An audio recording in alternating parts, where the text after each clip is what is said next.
Hello everyone, blog में आपका स्वागत है। तो देखो, जैसे कि नई की नई है लेकिन ये काम नहीं कर रही। आई डोंट नो इसका मॉइस्चर का इशू है या क्या है। थोड़ा सा इसको कहीं ठोकते हैं, फिर देखते हैं क्या ये चलती है। सीरियसली मतलब ठंड है या पता नहीं इसका। अगर 1.5 साल पुरानी की का नहीं, मुझे लगता नहीं, क्योंकि आप देखो बढ़िया से काम कर रहे हैं। बट देखो ये इशू एक आ रहा है की में। अब ये ठंड की वजह से आ रहा है क्योंकि ये बाहर रखी हुई है फ्रिज के ऊपर, तो या आई डोंट नो। बट एक ये सर्टेन एक इशू जो हमें नोटिस को हुआ है इसकी की में हुआ है। पहले मुझे लग रहा था कि कई मतलब पिछले ये 1 महीने से हो रहा है मेरे हिसाब से। ठंड जब ज़्यादा बढ़ी है तभी से इशू हुआ है। आप ठीक काम कर रही हैं, तो अब इसको क्या बोलेंगे कि मॉइस्चर हो जाता है चाबी में, या ये सेल वीक है इसका, आई डोंट नो। तो जैसे कि मैं इसमें बता रहा था कि देखो, जैसे मैं यहाँ से अभी से लॉक कर दिया ना, ये लॉक है। अभी से अनलॉक करूँगा ना तो इसकी अंदर की लाइट अपने आप जल जाती है। ये देखो, हाँ, यहाँ वाली जो है ये अपने आप जल जाती है, ठीक है। और आप इसमें बैठते हो और इसको क्लोज़ करते हो, तो ये अभी भी लाइट जल रही है, देख रहे हो आप, है ना। देखते हैं क्लोज़ कब होती है अभी नहीं होती है। आई थिंक ये क्लोज़ भी नहीं होगी, हो रही है, देखिए। तो हमने जब गाड़ी सिर्फ अनलॉक करते हैं चाबी से तो ये हमारी जो लाइट है ये जल जाती है। और जब हम गेट खोल रहे हैं तो भी ये जल जाती है। मैं यहाँ क्या दिखाना चाह रहा था कि जो मेरी दूसरी ये मतलब फ्रॉन्क्स में ऐसा है ना। और जब हम इसको इधर देखते हैं, मैं अब इसकी दूसरी की निकालता हूँ, मारुति की स्विफ्ट की, जो 5.5 साल पुरानी गाड़ी है। तो इसमें कोई देखो, अनलॉक करने पे कोई बत्ती नहीं जलती है, ठीक है।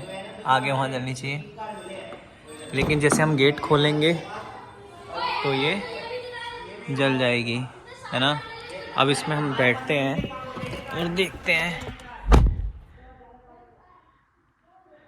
कि ये बंद होती है अपने आप, या ये अनलॉक का बटन दबाने के बाद ही बंद होगी। अभी तक तो जल रही है, गेट भी बंद कर दिया तो ये बंद हो गई, है ना। अब जब गेट खोलेंगे तो दोबारा खुल जाएगी और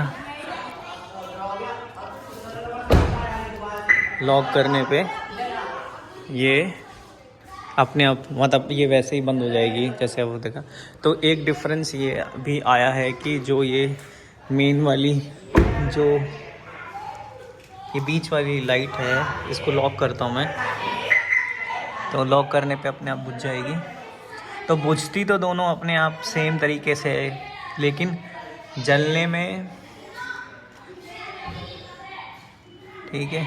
लेकिन जब हम अनलॉक करते हैं, है ना, तो अनलॉक करने पे, जैसे इसको अनलॉक कर रहा हूँ मैं यहाँ, ये अनलॉक का, तो अनलॉक करने से ही वो की नहीं, सॉरी, लॉक कर दी मैंने।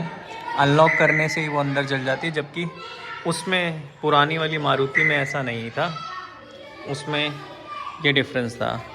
साथ ही साथ एक चीज़ और मैंने नोटिस करी है कि जैसे इसको लॉक कर दिया हमने, अनलॉक करेंगे तो सिर्फ आगे वाला गेट ही अनलॉक होता, पीछे वाला नहीं होता, ठीक है। इसको दोबारा दबाएंगे तो ये खुलेगा, ठीक है। अब देखते हैं मारुति में क्या सिस्टम है, इसमें पुरानी वाली में। तो पहले लॉक कर देते हैं, अब अनलॉक करते हैं। अनलॉक किया तो इसमें सारे ओपन हो गए, देख रहे हो, ये भी ओपन हो गया, वो भी ओपन हो गया, एक ही बार दबाने से। दोबारा करके दिखाता हूँ। लॉक है, अनलॉक हुई, पीछे वाला भी खुल गया, ठीक है। अब ये नहीं पता, आप ये बताना कि अगर आप मेरी, क्योंकि मेरी जो की है ये LXI में लगवाई गई थी, और ये जो है, ये जो सेंटर लॉकिंग है, ये जो डीलर होता है वो लगा के देता है LXI में, ठीक है। तो मुझे ये नहीं पता कि अगर किसी के पास 5.5 साल पुराना ऐसा वाला मॉडल है या उससे कोई पुराना मॉडल, उसमें कैसा आता है मुझे बताना आप में से कोई कमेंट करके। हालांकि इसको मैं दोबारा दिखाता हूँ। ये लॉक है, गाड़ी अनलॉक करा तो ये वाला तो खुल गया, लेकिन ये वाला नहीं खुला। तो 2 बार आपको दबाना पड़ेगा। अगर आपको फ्रंट वाले के अलावा जो कोई सा भी गेट खोलना है, चाहे उधर के खोलने हैं चाहे इधर के खोलने हैं, ये आपको करना ही पड़ेगा। तो ये चीज़ थी एक्चुअली। बड़े बड़े जो कार जो रिव्यू करते हैं, मुझे यही हैरानी है कि वो 1-1.5 हफ्ते में क्या ही रिव्यू कर देंगे गाड़ी का, और उनके रिव्यू दिए हुए पे हमें, मतलब मुझे लगता है उनको फीचर स्पेसिफिकेशन देख लेना चाहिए, वो क्या ही रिव्यू देंगे। क्योंकि गाड़ी का रिव्यू तो वो दे पाएगा ना जो गाड़ी को हर दिन यूज़ कर रहा है, और उसमें वो छोटी छोटी चीज़ें, जैसे ये चाबी का ही इशू मैंने बताया आपको कि भाई लॉक अनलॉक नहीं हो रही थी अभी, है ना। जब हमने थोड़ा सा बजाया उसको किसी चीज़ के साथ तो वो चलने लगी चाबी। अब ये क्या है, मतलब मुझे तो नहीं लग रहा है बैटरी का इशू है, लेकिन ये चाबी का इशू है। चाहे वो ठंड में मॉइस्चर घुस रहा है चाबी में, चाहे जो भी चीज़ है वो उसी की वजह से है। तो ये छोटी छोटी चीज़ें तो वही बताएगा ना भाई, जो डेली इसको यूज़ करेगा, जिसने पैसे खर्चे हैं इसके चीज़ के लिए। अब पता नहीं उन रिव्यूअर का मुझे भी भरोसा नहीं होता, कहने के वो कुछ भी कह देते हैं। तो ये एक चीज़ थी जो मैंने आज, मतलब मैं नोटिस करता रहता हूँ कुछ कुछ चीज़ें, तो मुझे लगता है कि आपको बताता रहूँ। क्योंकि कई लोग अपने हार्ड अर्न पैसे, बहुत मेहनत से कमाए हुए 10 लाख रुपए 8 लाख रुपए खर्चेंगे फ्रॉन्क्स पे, तो उनको पता रहना चाहिए भाई क्या क्या चीज़ों से आपको मतलब क्या चीज़ें अच्छी हैं क्या बुरी हैं, क्या चीज़ों का डिफरेंस आता है कुछ साल में, क्या है क्या नहीं है। ये सीट कवर हमने बाहर से लगवाए थे, और ये हमें लगभग 3000 या 3300 के पड़े थे। हालांकि मुझे ये लगता है कि इसमें अगर एयर बैग है तो हमें ये नहीं लगवाना चाहिए था। मैं इसको चेक करूँगा एक बार कितने एयर बैग है इसमें, मुझे याद नहीं फ़िलहाल। आई थिंक बेस में ही 4 या 6 तो बेस में ही है, तो शायद इसमें भी उससे ज़्यादा ही होंगे। तो ये चीज़ है। हालांकि सीट कवर अच्छे दिखते हैं, अच्छी कुछ नहीं है, और प्राइस भी ठीक पड़ा, और ज़्यादा लंबे चलेंगे क्योंकि ज़्यादा इस गाड़ी में बैठना भी हो नहीं रहा है।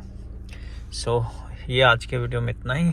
फिर कुछ नई इन्फॉर्मेशन अगर हमें गाड़ी में नोटिस होती है तो हम आपको वो बताते रहेंगे। इसको ऑटो पे कर देते हैं क्योंकि ये फॉलो मी हेडलैम्प के साथ भी आता है। सो गाड़ी अब हमने स्टार्ट भी कर ली, मैंने आपको पहले ही बताया था स्टार्ट करते रहें गाड़ी सर्दियों में, चाहे वो कहीं जाएं या ना जाएं, लेकिन स्टार्ट करते रहें।